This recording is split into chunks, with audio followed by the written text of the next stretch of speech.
Assalamualaikum warahmatullahi wabarakatuh. Salam sejahtera bagi kita semua. Salam Om Swastiastu, Namo Buddhaya, salam kebajikan. Di sini kami akan mempresentasikan apa itu piranti interaktif. Sebelum memulai presentasi, izinkan kami memperkenalkan diri kami. Pertama, saya Anas Ulwandiaskur sebagai moderator dan rekan-rekan kami yang akan menjelaskan materi tentang piranti interaktif. Di antara lain adalah Aditya Febrian, Amar Razan Zuka, Berliana Kurniadewi, Brian Evan, Dias Pradana, Divo Erza, dan Dita Titania. Untuk yang pertama adalah apa itu piranti interaktif? Piranti interaktif yang dimaksud dalam interaksi manusia dan komputer adalah peralatan yang dapat mendukung komunikasi antara manusia dan komputer, di mana terdapat dua hal, yaitu piranti input dan piranti output. Lalu, apa saja sih yang termasuk piranti input dan apa saja sih yang termasuk dalam piranti output? Ya, di sini kami memberikan contoh sederhana untuk piranti input sendiri, yaitu mouse dan juga keyboard. Dan untuk piranti output terdapat headphone dan monitor. Di mana untuk mouse sendiri memberikan tempat di mana user untuk memberikan input, yaitu mengarahkan kursor atau tanda panah yang ada di dalam monitor. Juga untuk keyboard nantinya digunakan user untuk memberikan input perintah berupa teks ataupun kata-kata.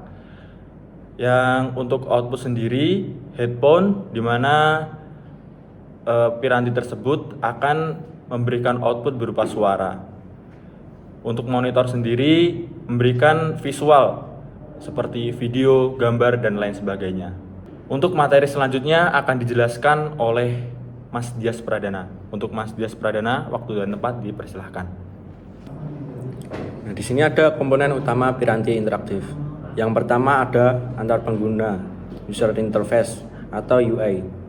Apa itu UI? Bagian yang berfungsi untuk menerima input dari pengguna dan menampilkan output dari sistem. Yang kedua ada visual, yaitu layar sentuh, display LED dan LCD. Yang ketiga audio, yaitu pengeras suara dan mikrofon.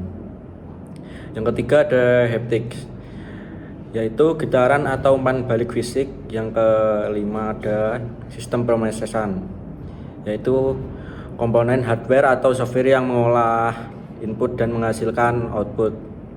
Yang keenam ada prosesor, yaitu yang mengatur pemrosesan data. Yang ketujuh ada sensor, yaitu mengumpulkan data dari lingkungan atau tindakan pengguna. Yang terakhir ada output dan feedback. Nah, di sini apa itu output dan feedback? Yaitu komunikasi balik dari perangkat ke pengguna dalam bentuk visual, suara, atau getaran. Baik, untuk pengisi materi selanjutnya adalah Mas Aditya Febrian. Untuk Mas Aditya Febrian, waktu dan tempat dipersilahkan. Lanjut ke jenis-jenis piranti interaktif. Yang pertama adalah perangkat mobil. Saya ambil contoh sebagai ponsel pintar dan tablet yang memungkinkan orang berinteraksi kapan saja dan di mana saja karena bentuknya yang sangat efisien dan fleksibel. Nah, yang kedua adalah perangkat wearable, jam pintar, kacamata pintar, dan perangkat kesehatan yang dapat dikenakan.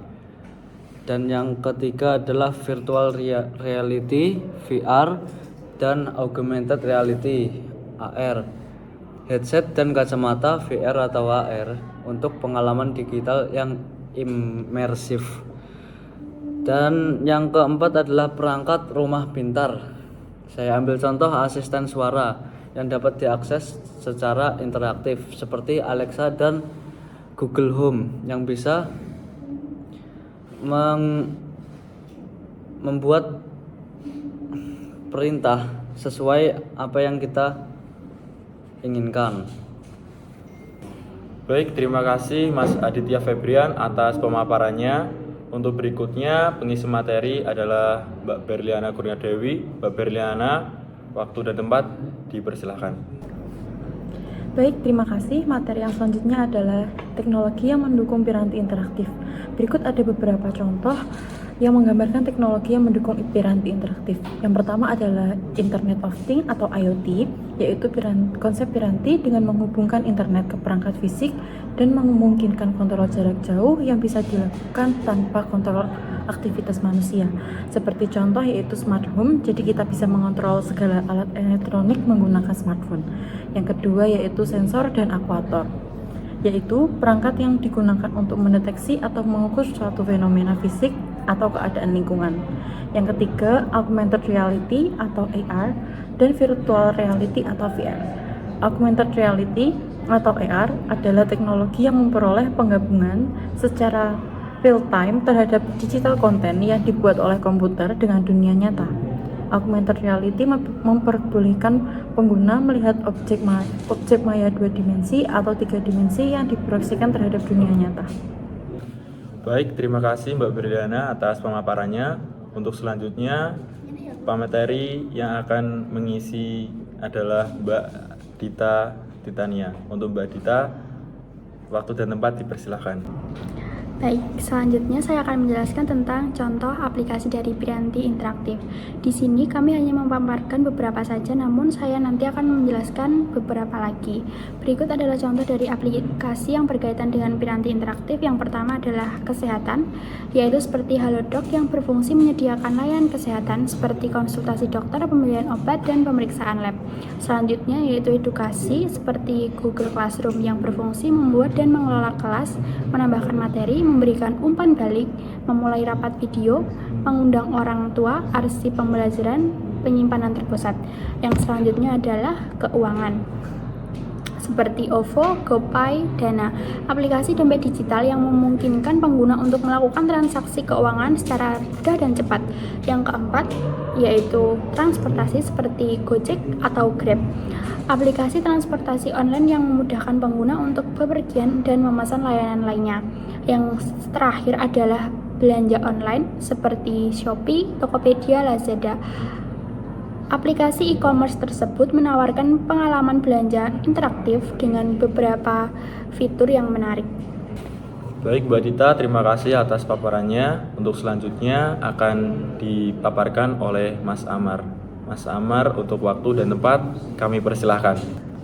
Seperti apa desain piranti interaktif yang baik? Desain piranti interaktif yang baik memiliki beberapa prinsip kunci yang perlu diperhatikan untuk memastikan pengalaman pengguna yang optimal. Berikut adalah elemen-elemen penting berdasarkan yang kami paparkan. Yang pertama, fokus pada pengguna. Desain harus berfokus pada kebutuhan dan kenyamanan pengguna. Ini berarti memahami siapa pengguna target dan apa yang mereka inginkan atau butuhkan dari aplikasi atau situs web. Pengguna harus merasa bahwa antarmuka mudah dipahami, dipakai, dan sesuai dengan harapan mereka. Yang kedua, ada sederhana dan intuitif. Desain harus sederhana, tanpa banyak elemen yang membingungkan atau berlebihan. Antarmuka yang intuitif memungkinkan pengguna untuk mengerti cara menggunakannya tanpa memerlukan banyak penjelasan. Elemen-elemen utama harus mudah ditemukan dan digunakan. Yang ketiga, navigasi yang mudah. Navigasi harus jelas dan mudah dipahami. Pengguna harus bisa berpindah dari satu halaman atau bagian ke bagian lainnya tanpa kebingungannya. Struktur navigasi yang logis dan jelas membantu pengguna merasa lebih nyaman saat berinteraksi dengan sistem. 4. Responsif dan cepat. Desain harus responsif, artinya dapat menyesuaikan diri dengan berbagai perangkat dan ukuran layar seperti desktop, tablet, dan ponsel. Selain itu, antarmuka harus cepat dan tanggap dengan waktu pemuatan yang minimal. 5. Aksesibilitas. Pastikan bahwa desain dapat diakses oleh semua pengguna, termasuk mereka yang memiliki keterbatasan fisik atau sensorik. Menggunakan kontras warna yang baik, teks yang mudah dibaca, dan memastikan kompatibilitas dengan pembaca layar dan perangkat bantu lainnya. 6. Konsisten dengan konteks. Desain harus konsisten dengan konteks dan tujuan pengguna. Misalnya, antarmuka untuk aplikasi media sosial akan berbeda dengan aplikasi perbankan karena kedua konteks tersebut memiliki kebutuhan dan gaya pengguna yang berbeda. Selain itu, elemen desain seperti warna, tipografi, dan ikonografi harus konsisten di seluruh aplikasi atau situs web. Dengan mempertimbangkan prinsip-prinsip ini, kita akan dapat menciptakan desain yang efektif dan menyenangkan bagi penggunanya.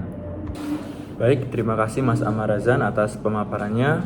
Untuk berikutnya akan dipaparkan oleh Mas Brian. Untuk Mas Brian, waktu dan tempat kami persilahkan. Baik, terima kasih waktunya.